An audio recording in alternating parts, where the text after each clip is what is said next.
We have seen it together this morning, but also this afternoon with Baptiste Morisot and Marie Velardi. Climate change forces humans to reconsider their way of living. But sometimes, or should I say often, the changes go against government policy who still rely deeply on oil energy. To talk about political and social struggle against state and corporation, democracy and resistance, I would like you to join me in welcoming Olivier Ressler, an artist and filmmaker. He participated in over 300 collective shows, created over 27 movies, and won numerous awards. We receive him this afternoon to talk about Everything is Coming Together While Everything is Falling Apart, one of his latest installations. Olivier Ressler, the floor is yours.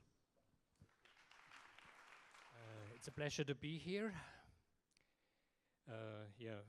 Thanks for everyone involved in the organization of the conference for having me here. In my presentation, I think I would like to relate directly to what Mark Witchley said in the morning session. Humanity has no future, and we have designed more or less our own distinction. And I would totally agree with this description if we don't change anything in the way of how we organize our society.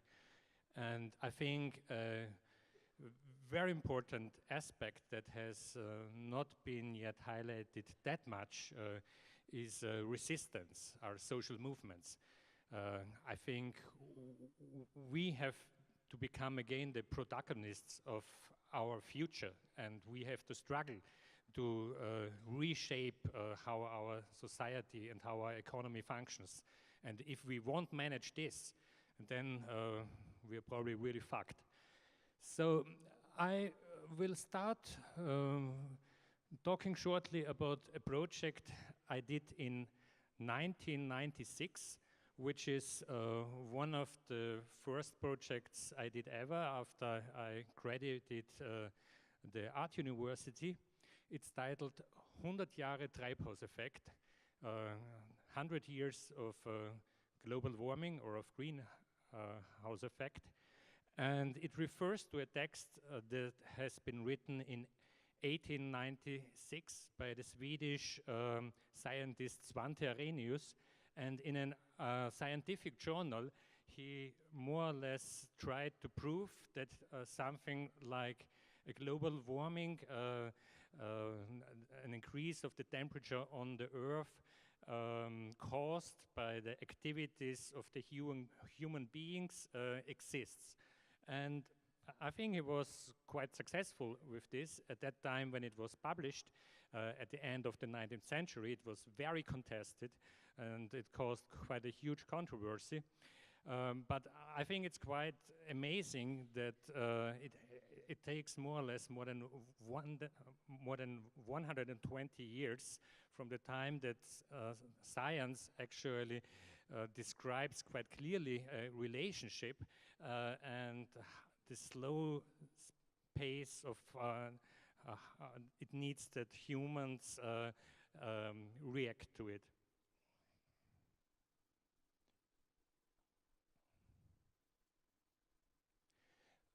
A couple of years later, in 2008, I think it was one of the first time that the climate movement had strong appearances, especially in the UK.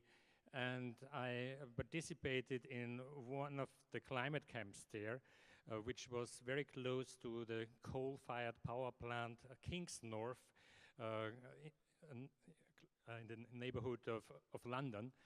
And it was one of the first coal-fired power plants that were planned to shut down and to set up a new coal-fired power plant on the same site. So there was an entire generation of power plants that were meant to phase out, and the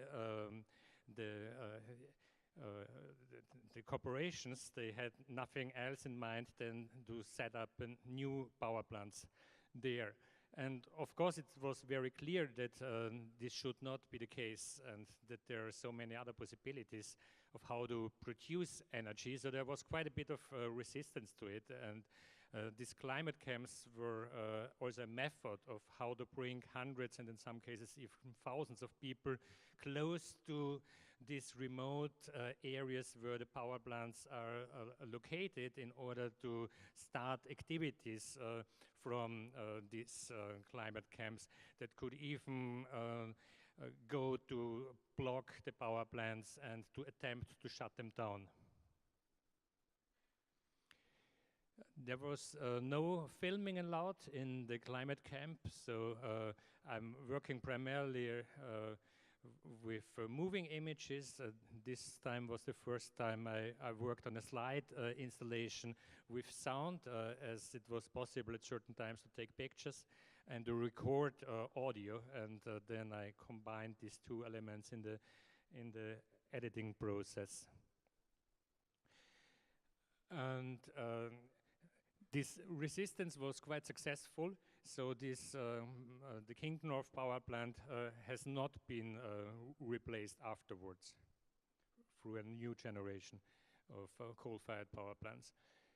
This is a piece, a series of large public billboards I did in 2015 in Krakow in Poland, and I was part of a festival dealing somehow with urban politics, and one of the elements that that structures a lot the expansion of the city there is more or less unregulated building of new houses and new building complexes at the outskirts of the city of Krakow. And there were advertisements all across the city advertising these newly built, primarily condominium apartments. And this, as I very soon realized after having a couple of conversations with people there, are completely unsustainable architectures. So they are not connected to the public heating system. They are not connected usually to any public transport. And very often they not even have bedding or something like this. So I decided to add to this already existing advertisement smog a couple of more posters talking about these new housing complex and building attempts and of course criticizing it. And here's the English version of what you saw just as in the Polish version. So it has a quite clear language, I think, that does not need to be interpreted, as it was also meant to function and to be read in public space. And I was also keen on connecting and pointing to this divestment movement, which I find as super interesting and also quite affecting to push people, large organizations out of divesting from corporations that are invested in the production of fossil fuels, for example.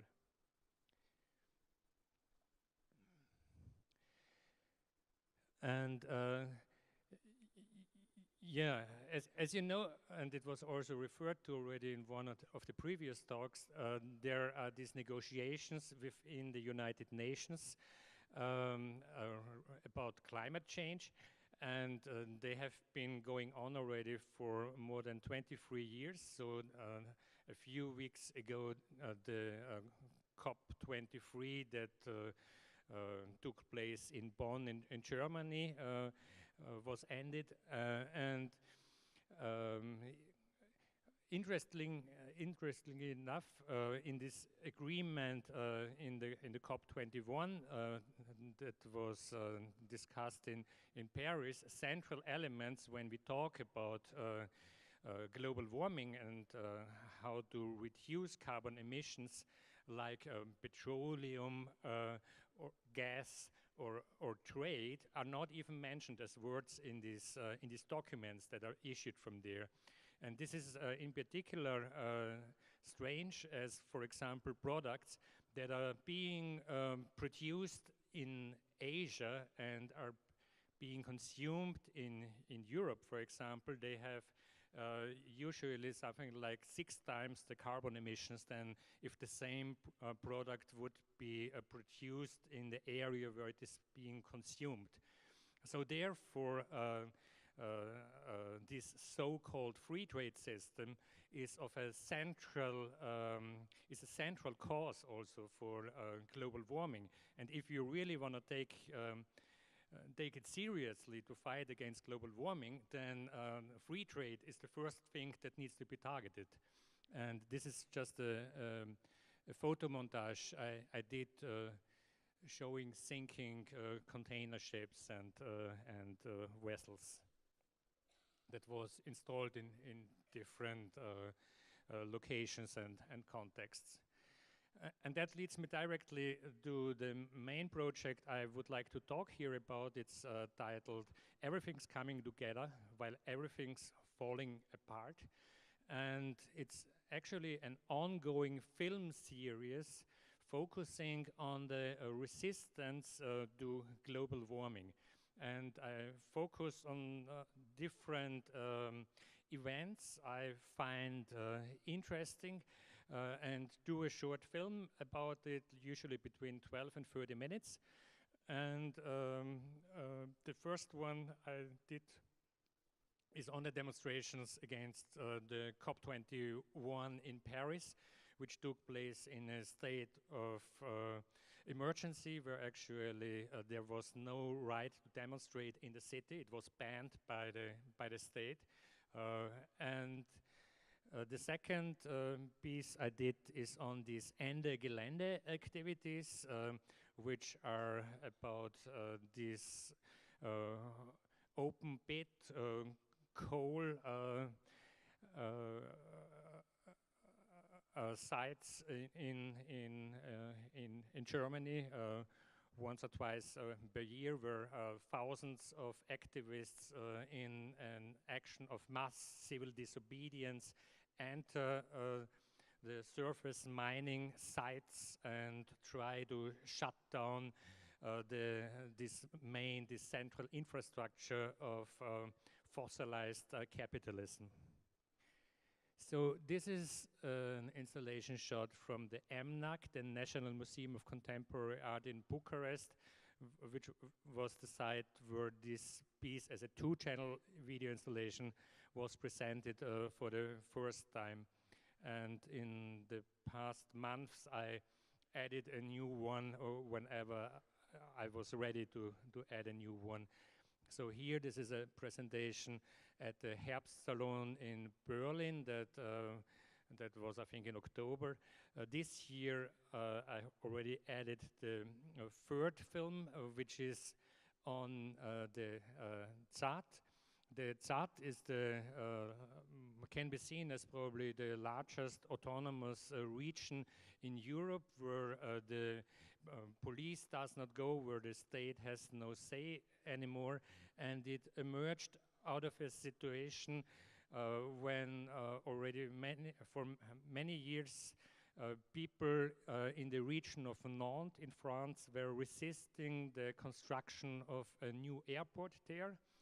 And there was also a climate camp, I think around 2008, 2009, and some of the people who participated in the climate camp saw that there are many empty farms in the region because the company that was planning to build the airport was already selling as many of these farms as possible to get access to the land. And several of these activists started to squat these empty farms, and also in order to hinder the construction of the airport and to set up their own projects. And in 2012, there was a large police operation that lasted for 5 weeks in order to evict all those people who in the meantime have been living on the Tsar, and that was heavily fought by the activists. So it was very successful, this form of resistance, which lasted for 5 weeks, because finally the police gave up, and local politicians said something like this, that this is a lost area, and there won't be an airport, at least for now. I think I will show an excerpt from this film on the Tsar. The two earlier ones you can see in the back there in the video program, in the case that this very dense program of this conference leaves you the time to watch the film, but you can find the screening dates in the leaflet, which is also on one of the tables there. In this film on the Tsar, only people who live on the Tsar speak, and while the largest part of the film is about how they organize and how they make their decisions, I will present now this part, which is actually focusing on some of the voices directly referring to the struggle against global warming.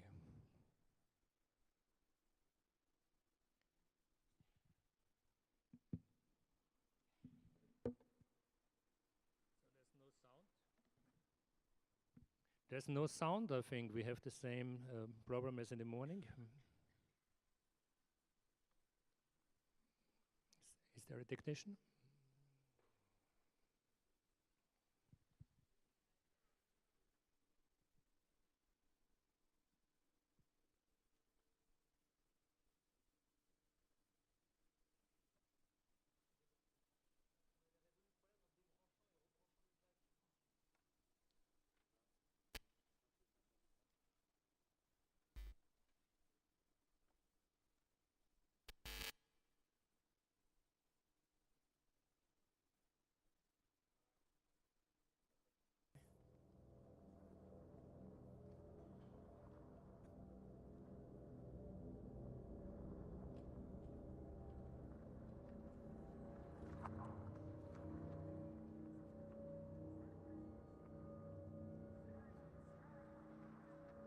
We are fighting a climate machine that's going to kill the climate, which is a new airport anyway. So it's, you know, in its body, it's about climate. Stopping this CO2 machine that should have been here right now. And also I think we're never going to deal with the climate problem if it's just questions of individual consumerism and individual choice. And here what we're saying is this is not a individual, you know, it's not about each person being an individual good, clean, green consumer. It's about a collective practice outside of the market. So it's immediately saying this is a systemic problem. This is a problem of the market, and this is a problem of the state, and that we need to create alternatives to the market and the state, which in my language would be a commons, a commoning. And I think commoning is actually the way out of the climate crisis, actually, especially because it's fundamentally against growth and economic growth, which is this kind of cancer logic of capitalism.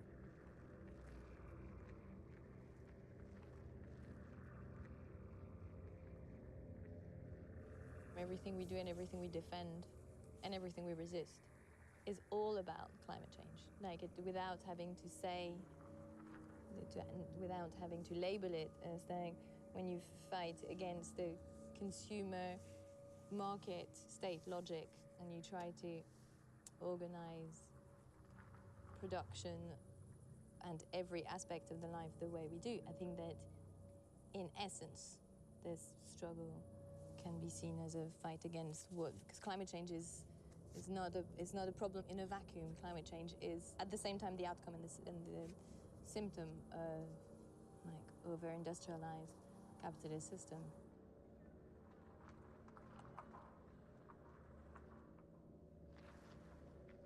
There are a lot of people who are really concerned and, you know, and see the science and like, you know, it's, if you're 20 years old right now, you've got to think seriously whether you're going to have children or not if you believe the science.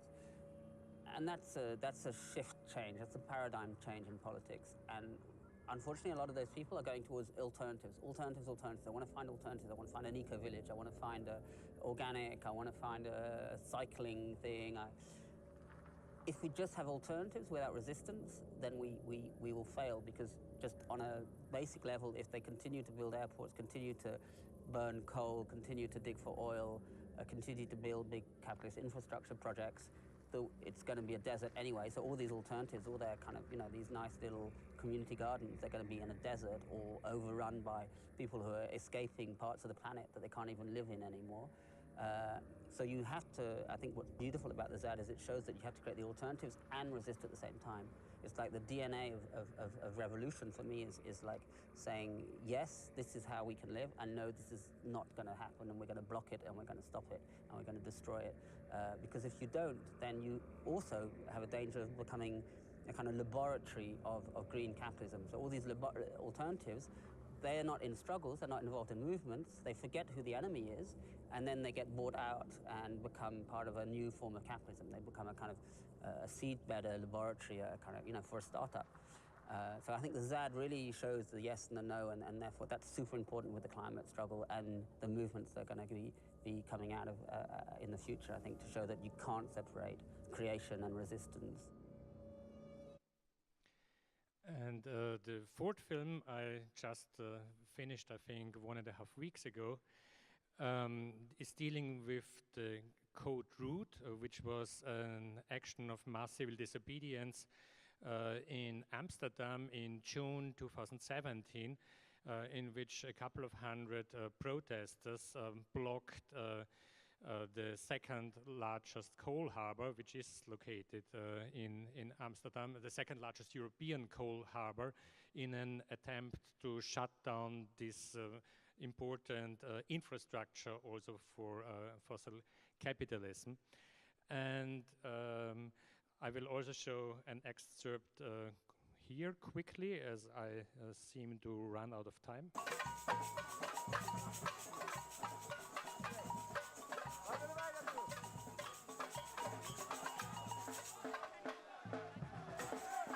A few hundred climate avengers, hunched on the conveyor belts, locked onto the cranes, shut Amsterdam's terminal coal traffic down.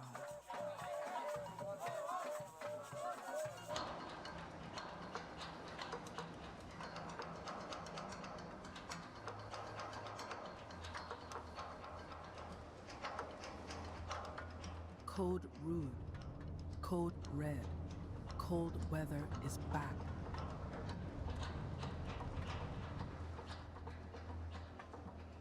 We've lost a lot, and now we know everything. Climate is already always crisis, and we're going to lose more. No further research needed, just means of maintaining loss and apocalypse as two different things. Cut a red line through the fences, the death stalk enclosures, the factory farms of blood and fire. A cut that will never be made if not with our own bloody bodies and the twitching arteries of common mind. No symbolic scalpel, no angle grinder app can carve up the fossils of capital. Only social disobedience, transnational commotion of uncivil movements is an incisor accurate enough.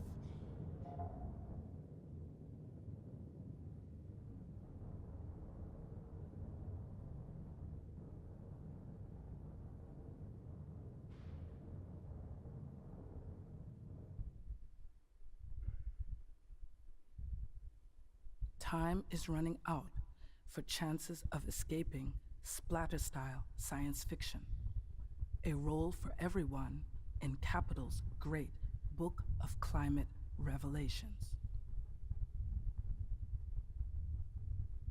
And improved personal lifestyles will not reform the ice sheets. The Earth's inhabitants are bound to the Earth by shared and mutual dependence, not one at a time by purchasing profile. Lives that ruin livelihoods, reduce life to survival, and, in the end, interdict survival as such, are required by the social structure whose in-house economists would blame bad life choices. Thank you.